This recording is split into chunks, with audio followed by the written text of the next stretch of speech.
and it's recording now. Great, awesome, very good. All right, well, I'm gonna roll the dice today and see if I can pull off this little landscape. I don't know why I decided to do this one. It's probably the most complex thing I could have come up with, but it had a little sky, it had a little water, it had some trees, it had some grass, it had a little of just about everything that you would be concerned with. So that's why I picked it. Where am I? Am I still? I'm still there. All right, good. All right, so my palette is pretty huge. I'm using my old, my normal everyday palette, so it's kind of a big fat mess, but I'll try to remember what the colors are as I mix them together. So you want to, with the landscape, just like with everything else, work dark to light and then large to small. And I'm going to keep this fairly loose throughout the whole thing. I don't want to get too bogged down in details because then it would take me 3 weeks to paint instead of hopefully about 45 minutes. We'll see how that goes, maybe an hour. The largest area that I see first is the water. Normally with a landscape, especially one that has mountains or some sort of depth to it, I would try to work back to front. So I would usually do the sky first and then paint the mountains in front of the sky, and then the trees in front of the mountains, and then the water in front of the trees and that sort of thing. Just a gradual layering process. But I'm gonna try something a little different. Since I have this overhanging tree, I don't really get much of a sense of that depth other than we know that's a sky going through the trees. Let me see if you can see oh yeah, now you can see what I'm doing. You can see the sky through the trees. You can see the reflection in the water. So all of that is just basically shapes. So I think I will start with the water. And the water I have, by the way, I'm painting on a panel today, a Masonite panel, just to break it up and do something a little bit different. The darkest blue that I see there is kind of a cerulean or a manganese blue. They're pretty darn close, either one. So I am just gonna rough that in. I have not treated this board with anything because I want it to dry super fast. That will help me with my layering as I go through and add layers to things. So I'm roaming around. I'm looking for this blue. I see a little there. I see some up here, some over here. And I'm just putting it where I see it. A little bit here. Yeah, this panel, man, this paint's already dry. That's how fast it sucks the moisture out of it. It's not totally dry, but it's dry enough to put another layer on if I want. So let's see, a little bit more there, touch there, fake in a little right there. Now I'm gonna do just a quick sort of little sketchy poo to kind of let me know where things are gonna be.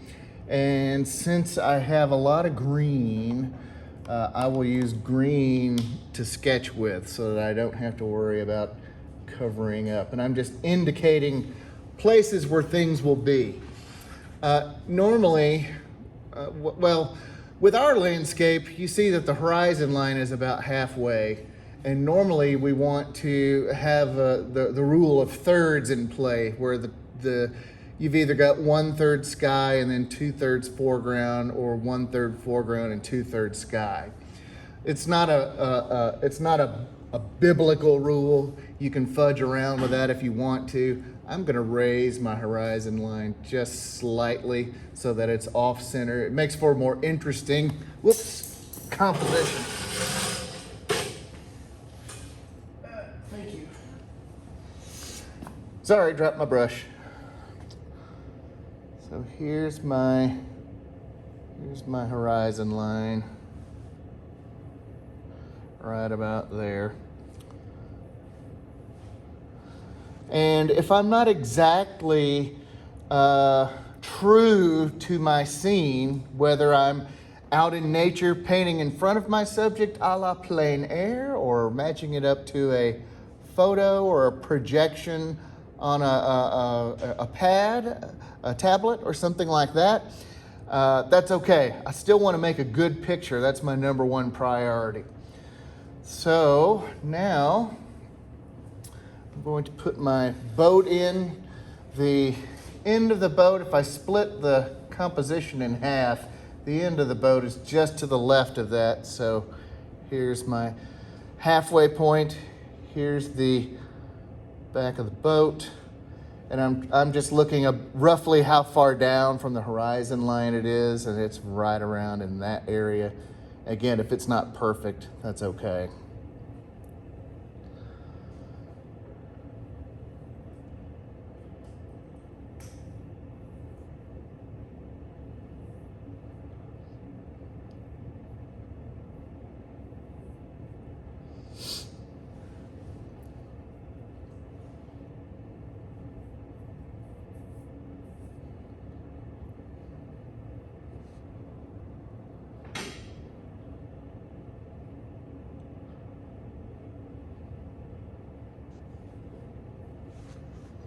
Then I have my shoreline,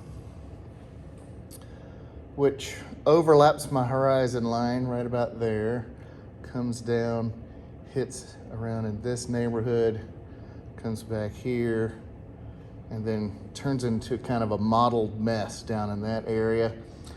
And then the far shoreline hits about here. And then I've got some little hills. I'm drawing what's behind this big tree, and then I'll come back on top of it and add most of the tree information. Then I've got a reflection. There's a little clump of bushes right here that reflect down here, so I'll indicate those. This is just to remind me down the road. Tree line. Again, this is very rough tree line, which disappears behind our tree. And then another tree line here. And let's see. Then I have my reflections in the water. There's a little bit here. Make sure that your reflections line up to what they are reflecting. So that's an easy mistake to make if you get caught up in the minutia of the reflections. Then you can lose that lineup. And if you lose the lineup, then it doesn't look like it's a reflection anymore. So, tree, and there's the reflection of the tree. And then this goes on down this way. And then it's very loose right there. All right, cool. I see some light green up in here, so I'm just going to indicate that. All these little bits of sky that you see through the leaves here, normally I would paint the entire sky and then paint the tree in front of it, but because the tree takes up so much real estate here, I'm just gonna fill this in as a solid and then go back and add little touches of blue to indicate the sky through the trees. So tree first, then sky in this case. Of course, you are free to alter nature at will to suit your needs.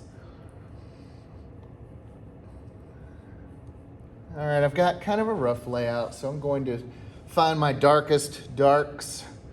I've got some burnt umber here at the shoreline. My darkest darks are this tree right here, and then the boat parts. I bent my branch a little because I thought that would look more interesting. Whenever you paint nature, it's always good to remember that nature is wild and difficult to contain. So if you make things a little asymmetrical or off balance or ragged, put in a dead branch here and there. It helps it to look more believable. All right, I've got my shoreline here, and I'm just painting dark shapes. I'm not hanging around too long in any area so that I forget what I'm doing. I am just trying to very loosely replicate the shapes that I see. And I'm still using the burnt umber. My angle is a little off on my boat, but I've just decided I don't care, so I'm just gonna keep going with it. It'll look fine. Now this shadow, I started to paint it brown, and at the top it is brown, but if you look at it as it goes forward, it actually turns blue. So I'm going to leave some space for that blue to fit in there. And then I'm going to paint this little line, and then these little dark shapes here at the bottom. There's a little bush here. I'll just suggest one here. There's another limb. Goes over here.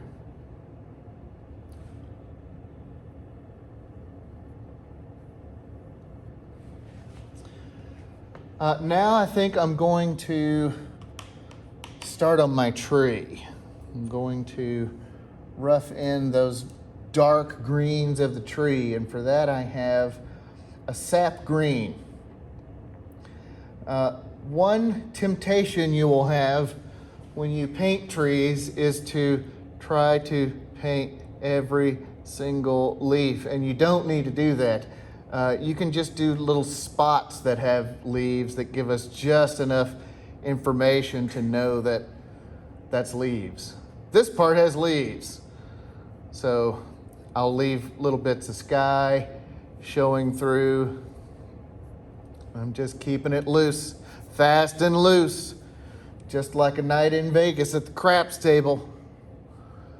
Fast and loose. Just getting that green in there.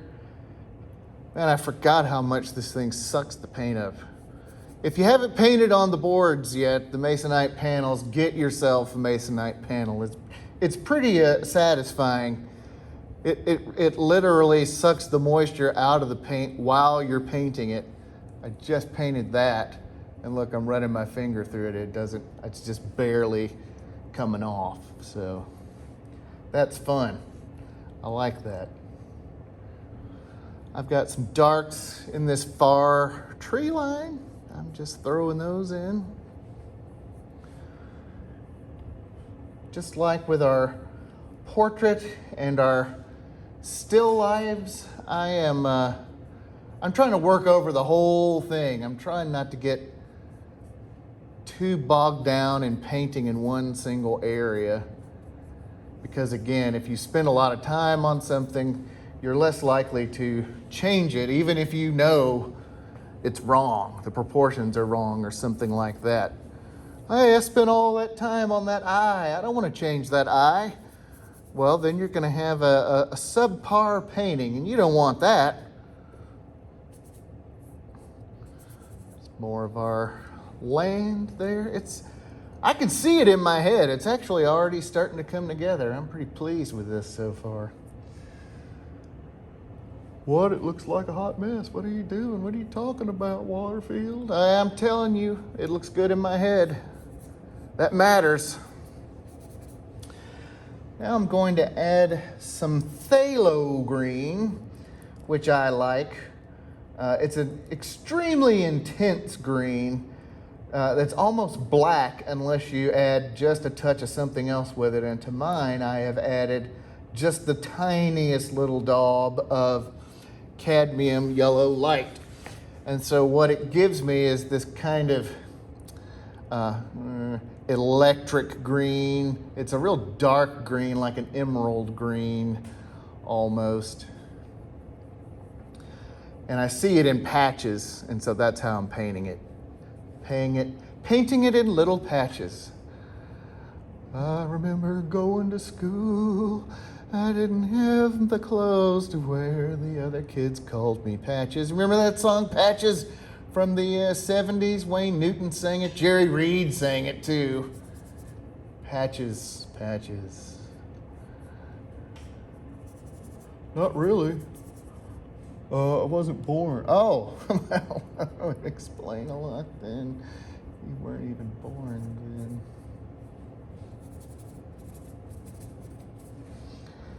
then. Okay. Gonna go to my lighter green, which is kind of a Kelly green or a chromium oxide green. It's much lighter. That's going to be the majority of this green area, and it's the same green I sketched with earlier, so I'm just going to lay that paint in there. Not overthinking anything, just going right along with the flow, putting it where I see it, not getting too worried about this or that. And I'm still using a pretty big brush. This is a number 10 flat. So have not even bothered to go smaller yet.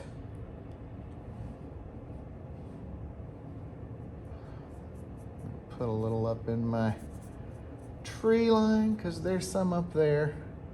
Some of those leaves are super dark, like almost black. I'll have to go back and add some of that in. Even though it's in opposite order, putting dark on top of light, this stuff dries so fast, it doesn't really matter. So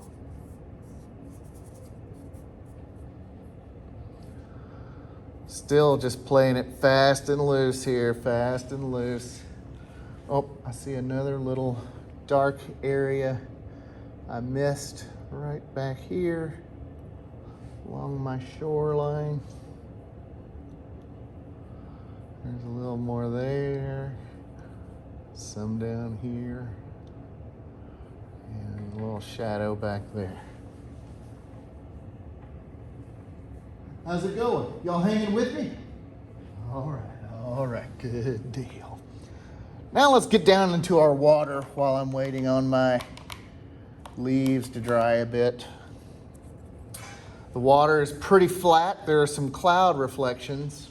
I'm going to paint those as white. If I were doing this in watercolor, I would just leave that to be the white of the paper, but I'm actually going to paint these white clouds because this paint dries so darn fast. I can get away with that. I have a really light blue that I'm going to put just a few touches up in the sky and then come down and do my reflections in the water, which is this light blue. And it kind of does a little band that goes across. What, like Led Zeppelin? No, you silly person, not that kind of band. Oh. Yes, there's a little touch there. And it comes down here and it starts to get darker. So I'm gonna get my cerulean and mix it with a little bit of that light blue. Add some oil so I can get some coverage. And just say again. Yes, same paintbrush. It's still the big one. I've not even bothered to get small and try to put little details in yet. We're just approximating placements of things, and then we can tweak it as we go.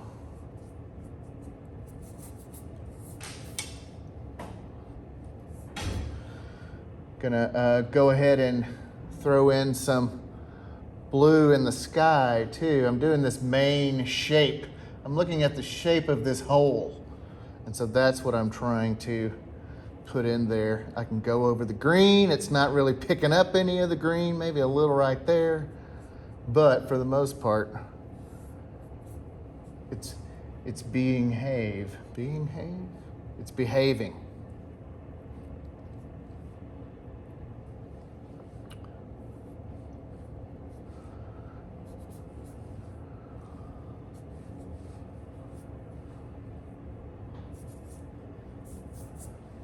All right.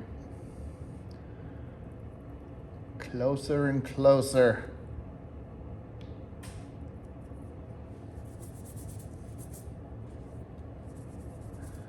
Whoa, I picked up some phthalo blue that I didn't see. That's okay.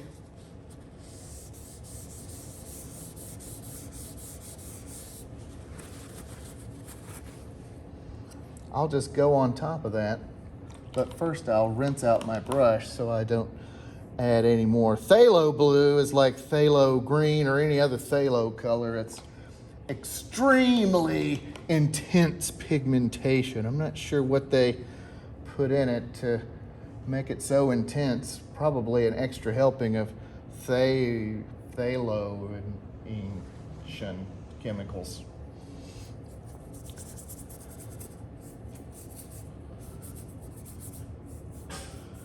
I should know my chemical compositions of my paints a little better, but you know, I can only remember so much.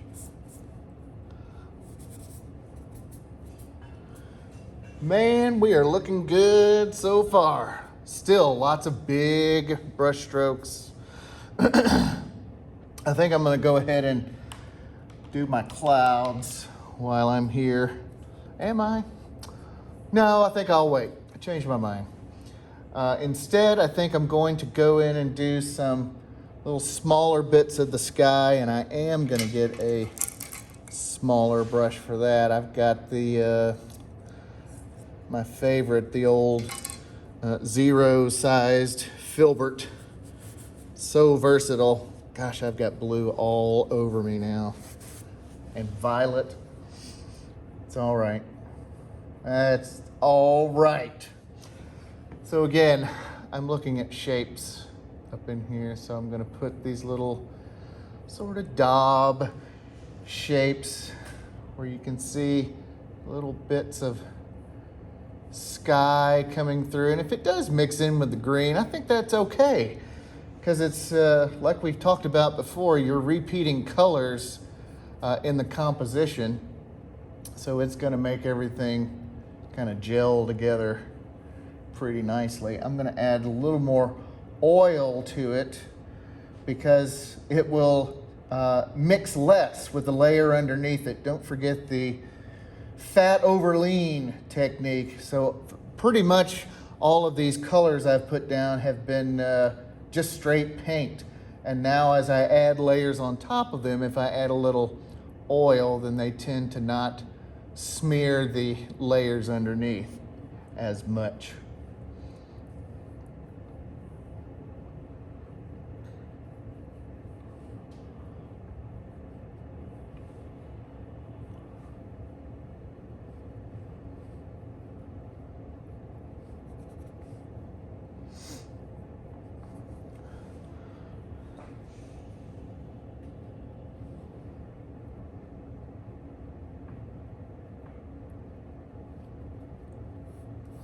And if it does, I can always go back later after it has dried somewhat and touch it up.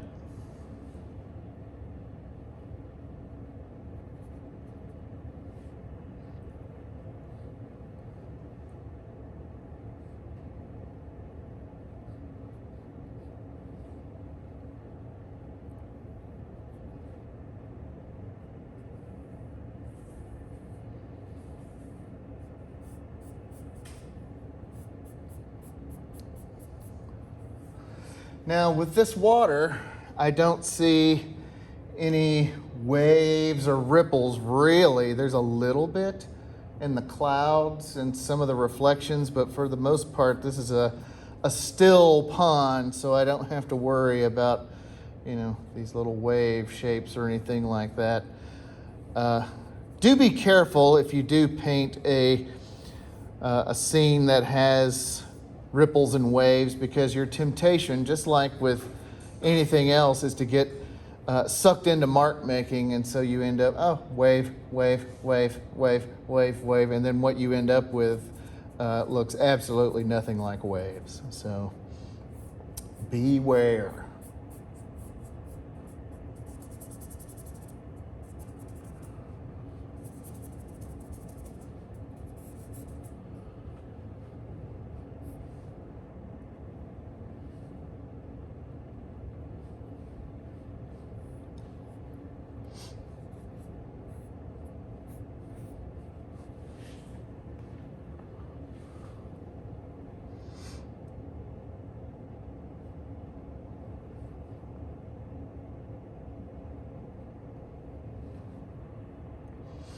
I did not treat my masonite for a couple of reasons. I wanted it to dry faster, but then also the color of the masonite, this sort of brown color, is a great underpainting color. So if little bits of it show through, it'll be just like I've done a Rossian underpainting or something like that. It'll have the same effect of kind of unifying the composition.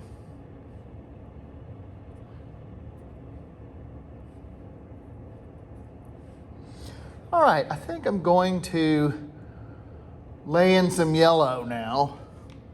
There's big chunks of yellow, especially on the right. I'm going to go back to my number 10 flat, and I'm going to start with yellow ochre, which is a darker yellow.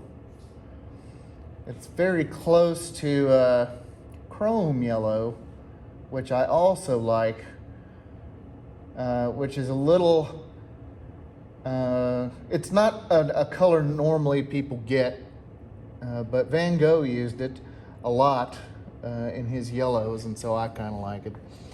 So everywhere I see the darker yellows, that's where I'm going to put this. So here's my little tree in the background, and there's a little more down here. Just little touches. There's not much of it. There's a little chunk at the bottom of these weeds. And then over here, and a little bit up there. A few little touches up in the canopy. That's about it, isn't it? I'm gonna mix some of this yellow ochre with a little of this sap green to get kind of an olive green, which I also see like right here, this little reflection here.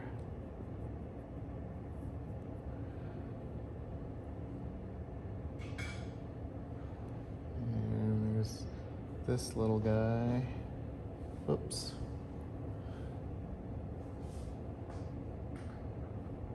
And that's what it's reflecting. A little tree here, put it down in the water. A little bit up here. A little more down in here. Some of these little plants and things. A little bit in the boat. Just a touch. All right, now I'm going brighter with my yellow. I'm gonna do cadmium yellow medium for some of these other yellows, and it's pretty intense, so I want to use it sparingly. Let's see, Rick. And there's some up there. It's going to get polluted because there is still some wet paint here. That's okay. It's going to turn kind of a greeny yellow, which is my end game here. I want this kind of greeny yellow because that's what I see. I am adding my reflections in the water as I go. Here's a big chunk down here. See how translucent it is? You can see everything underneath it. That's just the nature of yellow. You can counter that by adding just a small touch of white to it, which will make it a little more opaque.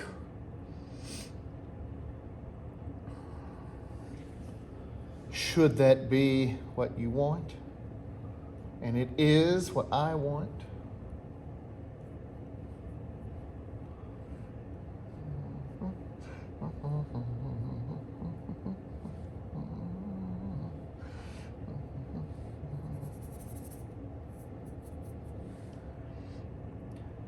Then I have another yellow, kind of a lemon yellow, that I'm going to add in there too. because eventually I'm going to blend these edges ever so slightly. So even though it looks patchy now, it won't look so patchy after I blend it a bit. Add some more of my intense green over there in the background. Some right there, there, over here. Man, that is an intense green. When you get that cadmium yellow and you mix it with that phthalo green, goodness gracious, it's an eyeball blaster. I like it though.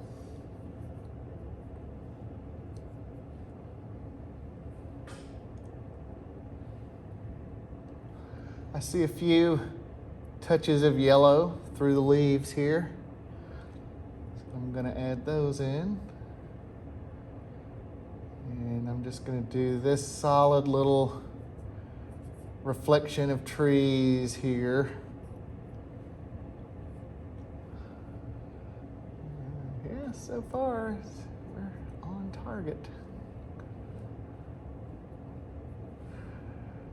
All right, some yellow up here.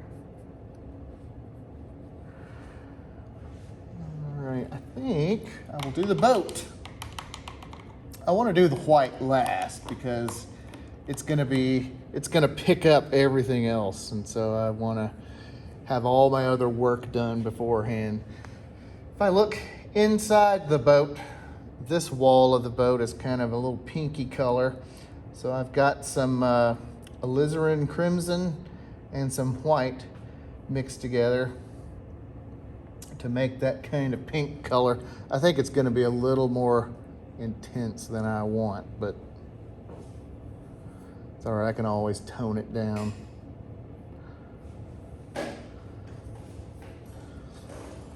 And there's a darker version of it on the front of this little seat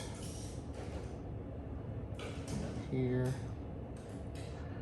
and back here, and this little rail, and then this little thingy edge of the inside of the boat. And yeah, do I see this red anywhere else before I wash it out? No, not really. Now I see in the, I'm gonna get my smaller brush, I think.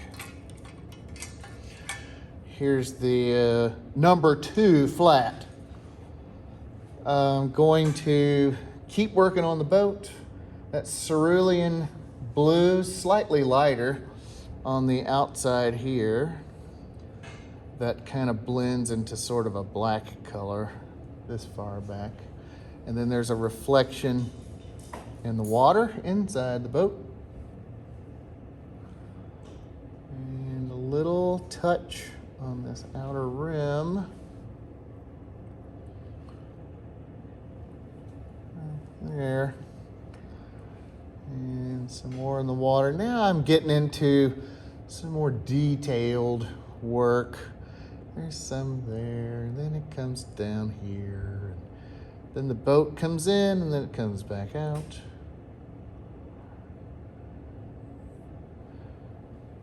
When you paint water, it's a good idea to try to use horizontal brush strokes as much as possible. It just helps communicate its waterness. Makes it look flat like water. Unless, of course, it's a stormy sea, and then you don't necessarily want that.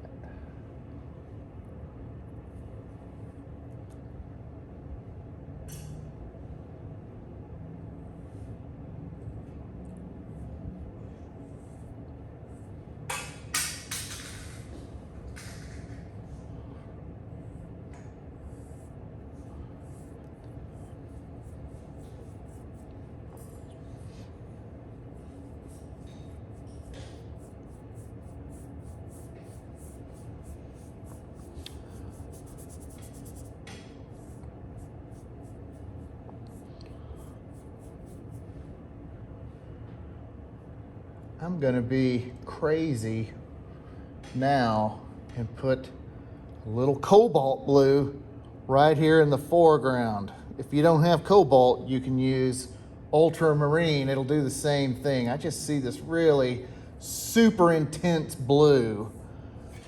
So I'm just gonna stick that right in there.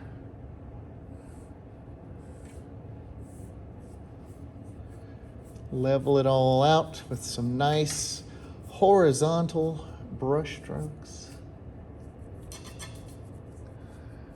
And I can still see little slight hints of my board through the background and through the water, and that's okay. Again, it links the composition together.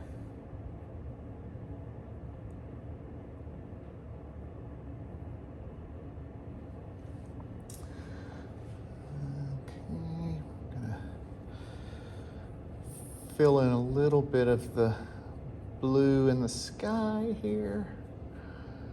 Prepare it for its clouds.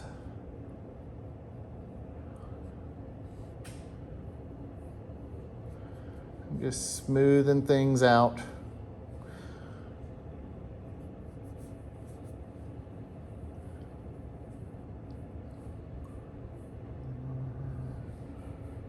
That'll work. Now I'm going to put a few of those white clouds in. The white in the boat is pretty close, so what I'll do first is mix up a super light pink for the inside of the boat that's just barely pink at all. And I'll paint the top of the little seat here.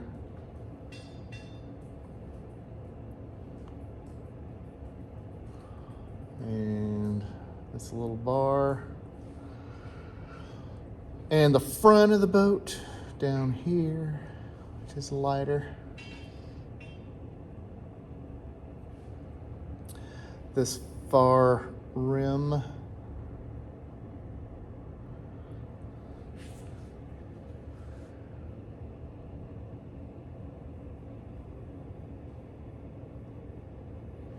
And oh, there's a stick in it. I didn't even see it.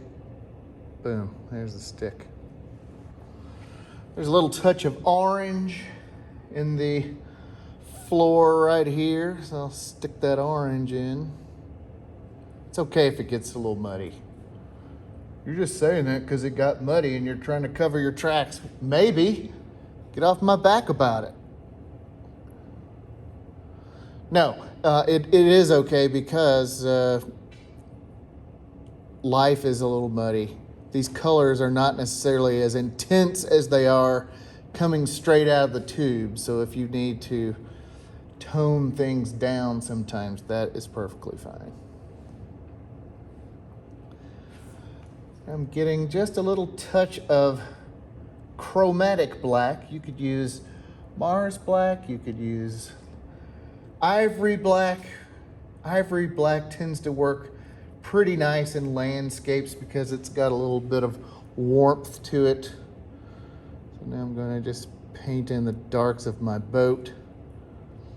I've got this little bit which comes down, blends with that.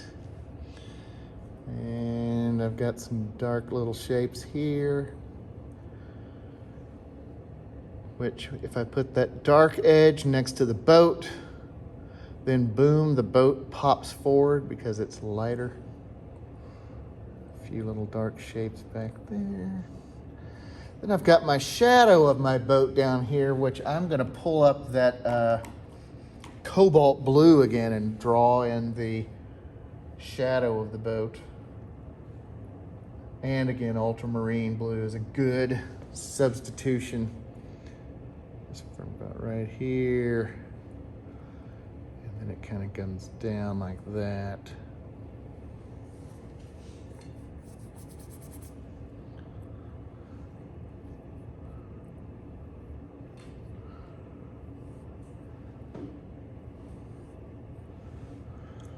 Do I see anywhere else that has this blue? There's a a little touch in the sky there.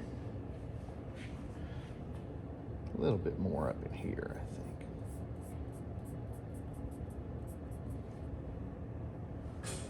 A little bit more over here, too.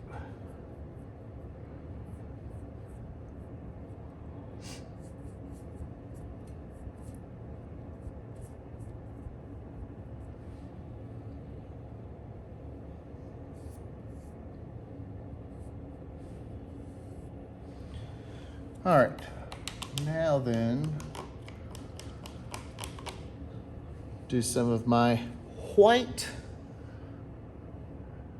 I've got just plain old titanium white. It will mix with the colors that I put it on top of, so it's okay that it's just white straight out of the tube. So there's a cloud that goes from this edge of the boat and touches this tree reflection. So I'm going to just kind of scumble it on. I'm going to just scrape my brush across like that. Just really loose. A little bit up there. I am going to go and blend some of this down so it looks a little stark, but it will soften. It's a good bit down here.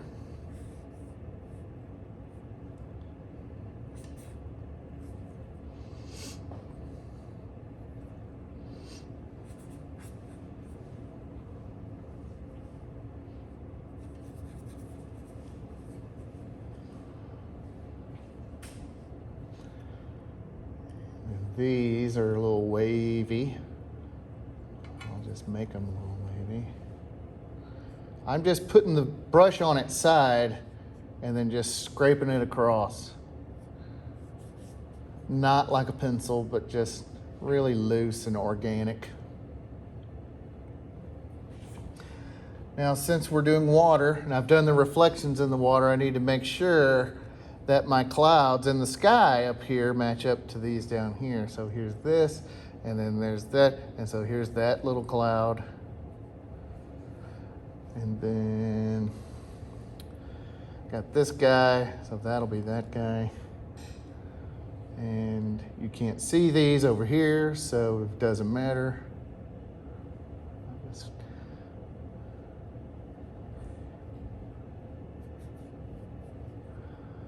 And then the rest of them are up in the tree.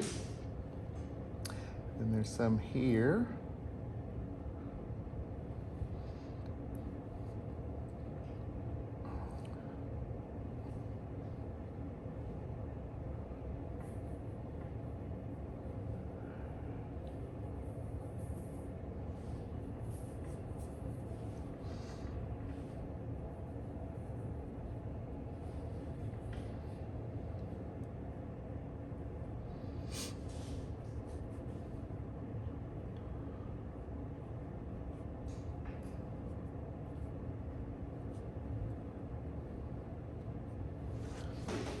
All right, I've got it kind of dummied in. Now I'm going to, I see a few other little lighter yellow spots, so I'm going to touch those in with my small brush. There's our shoreline here, and then there's a little bit back here.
We're getting close, kids. We're getting real close.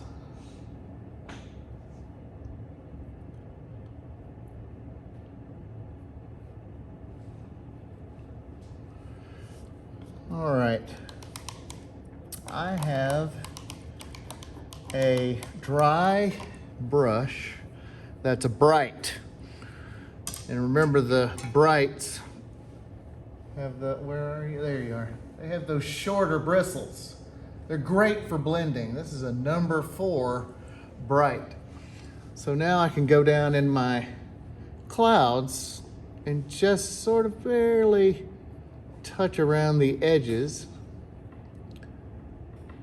and I can soften their impact a bit.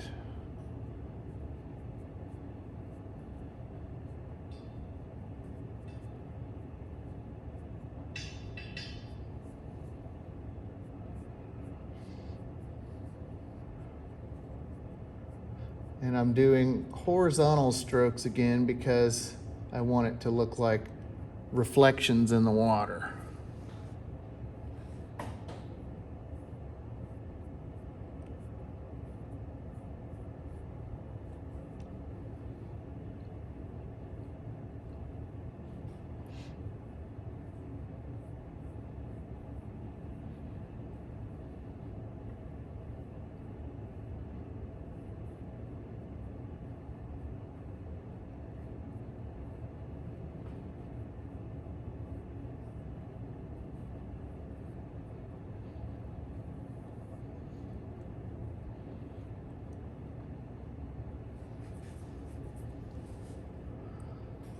And I'm doing the same in the sky, but I'm not necessarily using all horizontal strokes because those clouds have shape and form. So I'm trying to kind of align my brush strokes with the contours of the cloud shape.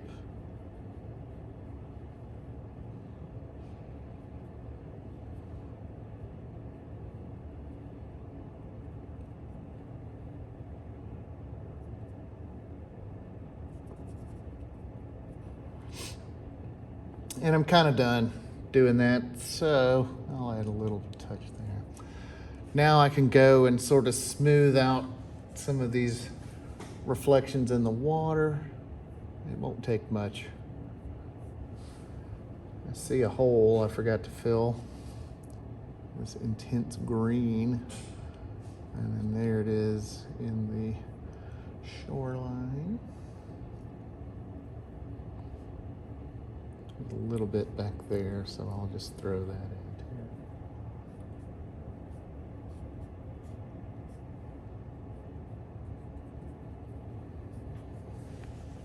too. Cleaning my brush out so I don't pollute my yellows too much, these glorious yellows. In fact, while I'm blending, I may go and add some more of these lighter yellows back into it.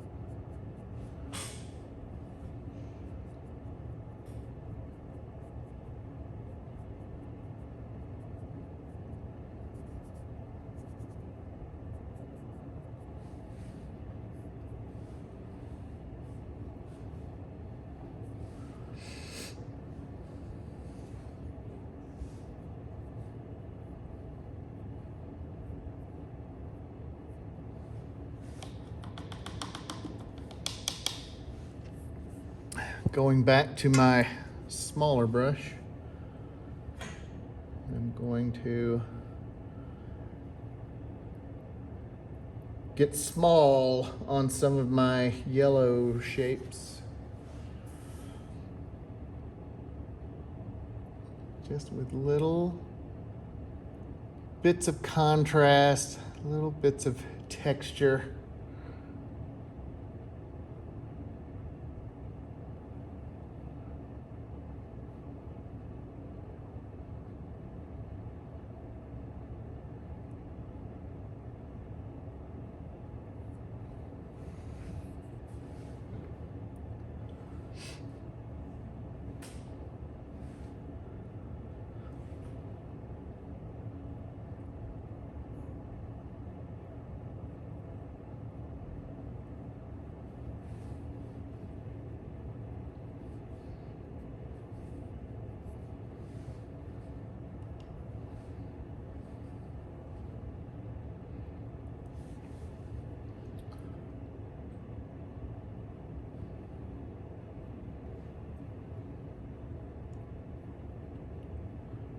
I've got some reeds over here, so I'm doing some vertical strokes, not too regularly, or they won't look like wilderness.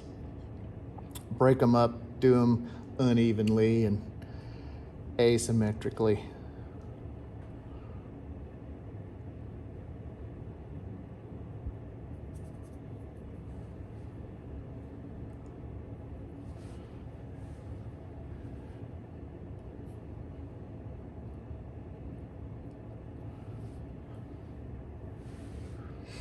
Got a few that come out and overlap the shadow of the boat. So I'll just throw those in. Some of them over here do the same thing.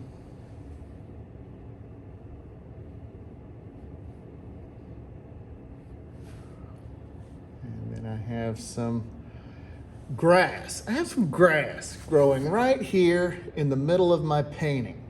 And it's there in nature, but I don't like it. So I'm gonna leave it out. I'm doing some judicious nature editing there. Feel free to do the same. Just because you see it doesn't mean it has to go in your picture. Same with, if you're doing a street scene and there's a dog pooping in the background or a fire hydrant that has exploded and killed someone. You don't have to paint that just because it's there. You can edit that right out.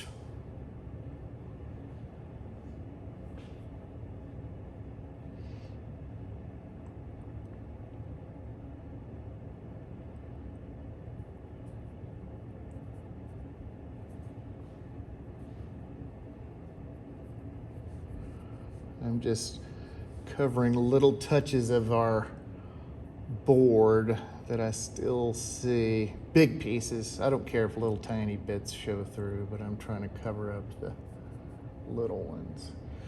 Now I'm going to go back into my overhanging canopy a bit and paint some more of these tree leaves. So I'm going to mix up a darker green. So I've got my black and I've got my sap green, which is a really dark kind of brownish green. And I'm adding oil to it so it will flow. I'll test it out, see how dark it is. Oh, that's nice, that's nice. So now I'm going to paint in some of these leaves.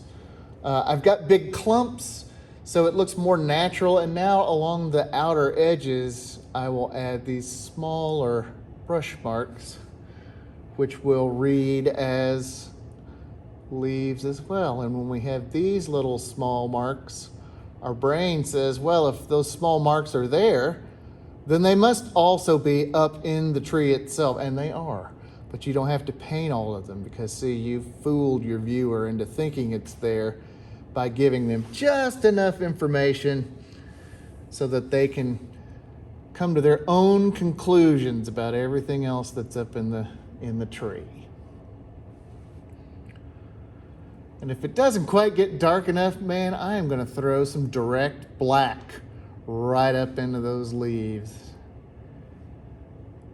Yeah. But the leaves aren't black.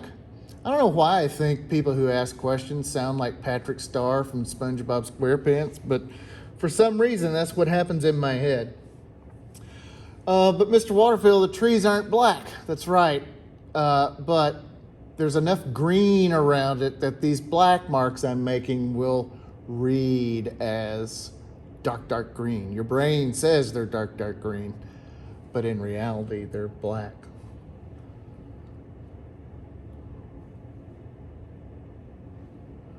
I'm gonna darken up my limb a little bit. Throw a few little black marks over here.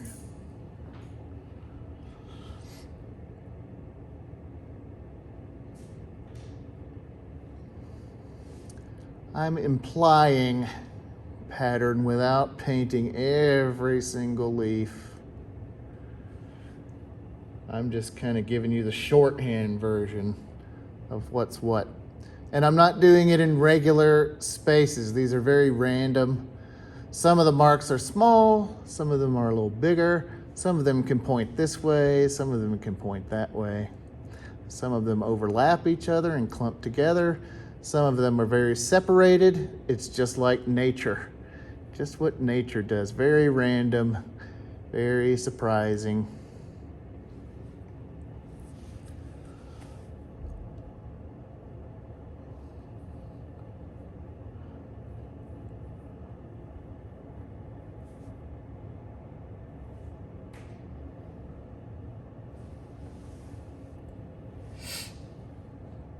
And I'll just continue this on around this kind of visual shorthand.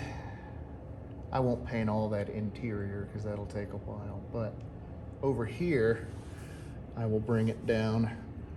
That really dark limb in the foreground, it comes down and overlaps our reflection in the water, and it's practically black. So I'm throwing in some black, I'm going back, and I'm getting some of our sap green, which also reads as black. And I'm even going to get some of this phthalo green because it goes nicely. In some places it's dense, in some places it's loose. You can see through it. And I'm just adding variety. Some of the leaves are green, some of them are black, some of them are medium green, some of them are electric phthalo green. All sorts of colors, all sorts of values there. Whoops.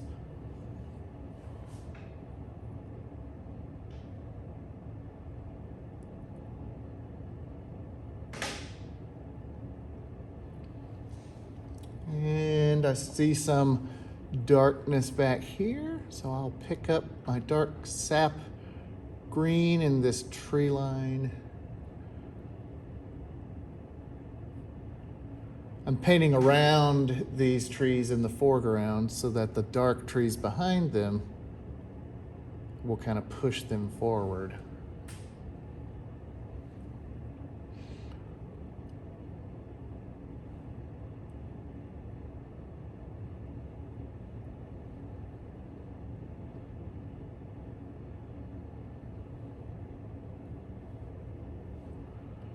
Yeah, I've got a big chunk of branch I didn't paint there. Let me get some of that in because it comes down and touches the top of this clump of weeds.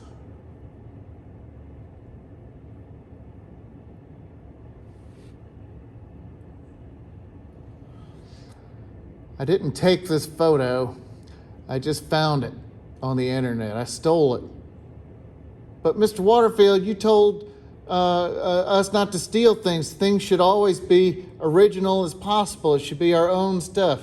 Yeah, I did, but you know, I was in a hurry and I don't exactly have ponds around Nebraska. So I stole it, but that's not what you shut up. No, you shut up. No, you shut up. So anyway, I stole it. I freely admit it. What should you do if you steal things? Well, that's a great question.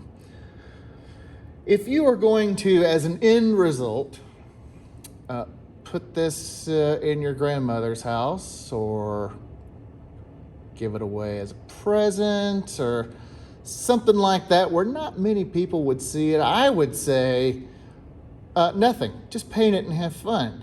However, if you're going to put it in a show, it's good to track down the photographer and ask for permission, which I have done.